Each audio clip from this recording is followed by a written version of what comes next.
Thank you very much indeed. I should thank you because we're going to talk guns. It seems every week we talk about gun crime in America, and so many young people shot and killed in recent weeks. But we're going to focus in Dadeville, Alabama tonight because six suspects have now been arrested over that mass shooting at a dance hall, the Sweet 16 birthday party that left 4 dead and 32 injured. Today they held a funeral for one of the 4, Philstavious Dowdell, who was killed as he fought to protect his sister Alexis, whose birthday celebration it was. Awful story, really awful. Let's go to Dadeville, Alabama. We speak to the NPR reporter Gassiott, who's been covering the case. I read the details of this today. His sister's birthday. He's trying to protect her. He gets shot and killed. He's a local football hero. It must have been an awful day today for the family. I think it was, Christian. I think you could tell today because the high school where the funeral was held, and it was the only funeral that's been held at the high school, there were lines stretched around the building.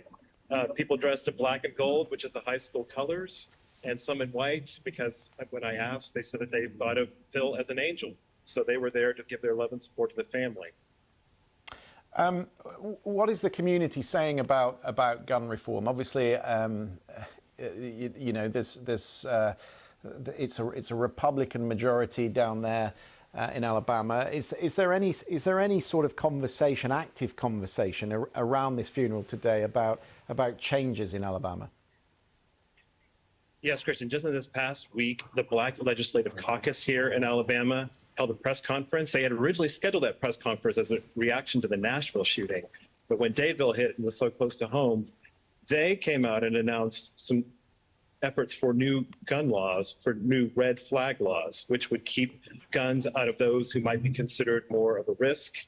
But Alabama, just this past January, a law went into effect that was signed into law last year by the governor, in which anyone 19 years or older can carry a gun without a permit. So they're going to have an uphill battle with that. Okay, Cal, thank you very much for that. Sympathies to those families down there in Dadeville, Alabama. But let's talk a bit more about gun reform because President Biden is hosting the Tennessee 3 at the White House today as he continues to